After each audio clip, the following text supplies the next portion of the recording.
सभी दर्शकों को मेरा नमस्कार।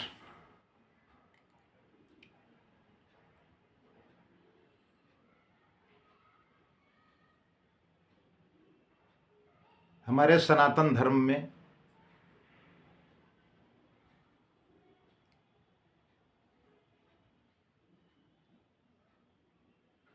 श्रीमद् भागवत कथा का बड़ा महत्व है।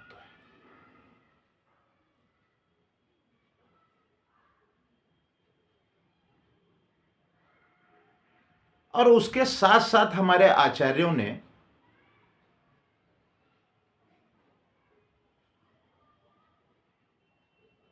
पुराणों की कथा को भी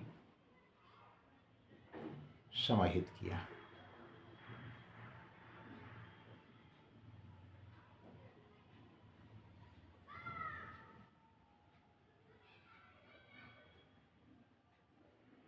प्रभु राम के चरित्र से जहां हमें एक तरफ जीवन जीने की शैली मिलती है, तो वहीं श्रीमद् भागवत से हमारे लिए मुक्ति का द्वार भी प्रशस्त होता है।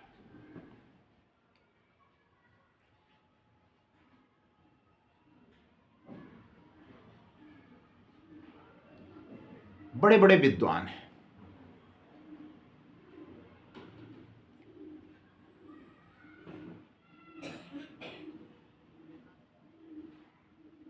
मैं तो सुनता रहता हूं। हमारे प्रातः स्मरणीय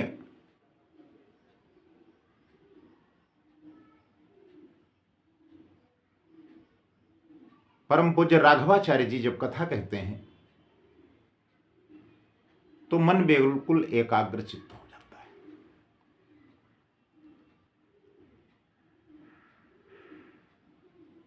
स्वामी परमानंद जी जब वेदांत पर अपनी बात रखते हैं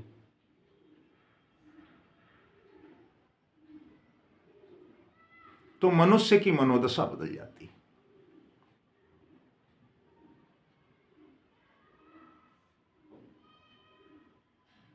परम पूज्य प्रेम भूषण जी की मानस कथा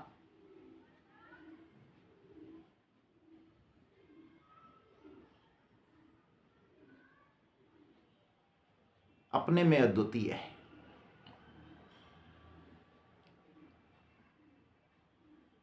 हमारे यहां एक से एक पुरोधा जगत गुरु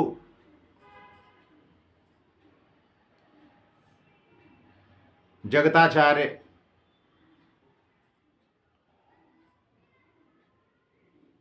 सभी लोगों ने समाज को एक दिशा दी।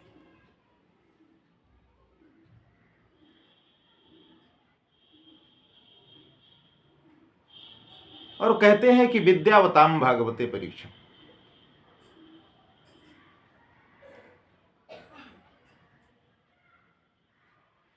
हमारे यहां वैयाकरणी विद्वान जब अपनी बात रखते हैं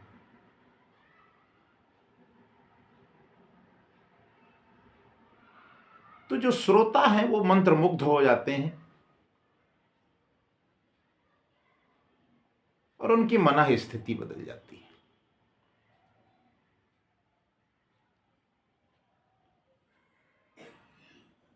लेकिन आप विचार कीजिए,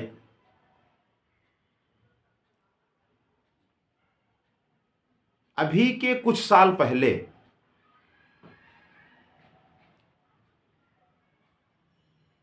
हमारी लोक विधा में नौटंकी का कार्यक्रम हुआ करता था।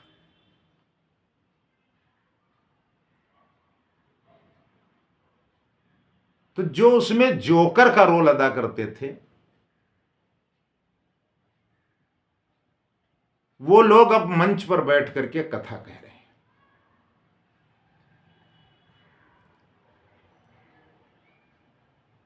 और जिस भाषा और जिस शैली का वो प्रयोग कर रहे हैं, कितनी अशिष्टता, कितनी असभ्यता हमारी बहनें माताएं बैठी हैं और वो क्या कुछ कह रहे हैं, ये पूरा समाज देख रहा है।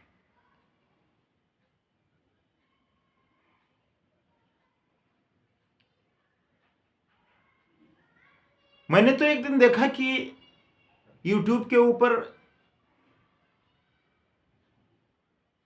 एक अपने को शास्त्री लिख करके और बंदूक लेकर के फायरिंग कर रही थी।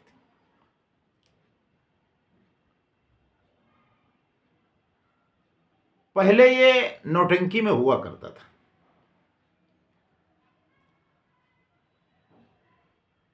हमने तो बचपन में देखा सुल्ताना डाकू वगैरह की जो नौटंकी होती थी, तो उसमें बंदूक इधर वो सीधी करता था और गोला पीछे दगा दिया जाता था। अब ये क्या हो रहा है?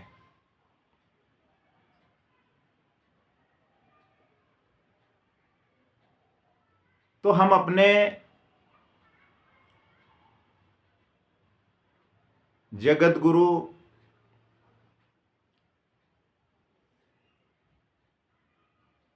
जो हमारे समाज के पथ प्रदर्शक हैं, जो सनातन धर्म के रक्षक हैं, जो पुराणों के प्रणेता हैं, उन सब से मेरा एक आग्रह है,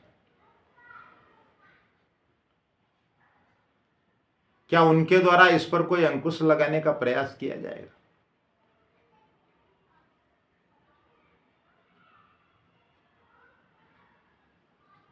या सर्वे भवन्तु सुखिनः सर्वे सन्तु निरामया में इनको ये छूट दे दी जाएगी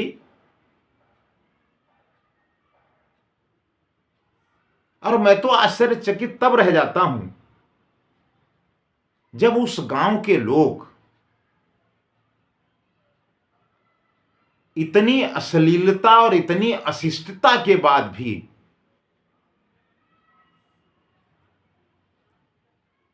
उनका कार्यक्रम कराने को तैयार हो जाते हैं और बैनर पर लिखा है श्रीमद् भागवत कथा।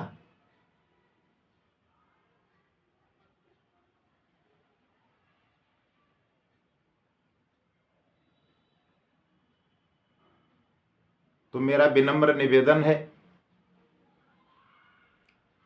समाज में जो अशिष्टता फैल रही है, जो असभ्यता फैल रही है और जो हमारे धर्म ग्रंथों का अपमान हो रहा है, भारतीय संस्कृति का जो उपहास हो रहा है, इस पर प्रत्येक दशा में रोक लगाई जानी चाहिए। और जब तक हमारा संत समाज इसकी अगुवाई नहीं करेगा, तब तक इस पर अंकुश लगने वाला नहीं है। तो आप विचार करें और मेरी ये मांग भी है और मेरा ये आपसे निवेदन भी है। और जो कथाकार इस तरीके की कथा कह रहे हैं, अपने को कथावाचक बता करके, वो भी अगर इस पर नियंत्रण करें तो मेरी समझ से उनके लिए भी उपयुक्त रहेगा और समाज के भी हित में होगा, उनका सम्मान भी बढ़ेगा और जो धर्म की मर्यादा तार तार हो रही है वो भी बच जाएगी। तो हम एक बार पुनः प्रयासशील हैं कि इस पर अंकुश लगे और हमारे जो धर्माचार्य हैं वो इस पर कोई एडवाइजरी जारी करें या इस पर कोई प्रेस कॉन्फ्रेंस करें या इस पर अपनी बात रखें। वैसे मैंने तो देखा कि हमारे कई धर्माचार्यों ने इस बात पर अपनी बात रखी है, लेकिन चूंकि उस पर कोई चिंतन नहीं हो रहा, मनन नहीं हो रहा, तो हमारे यहाँ इस पर भी एक बैठक बुलाई जाए या इसके ऊपर विचार विमर्श किया जाए और इस पर अंकुश लगाने का प्रयास होना चाहिए, ऐसी मेरी मांग है। सभी को प्रणाम।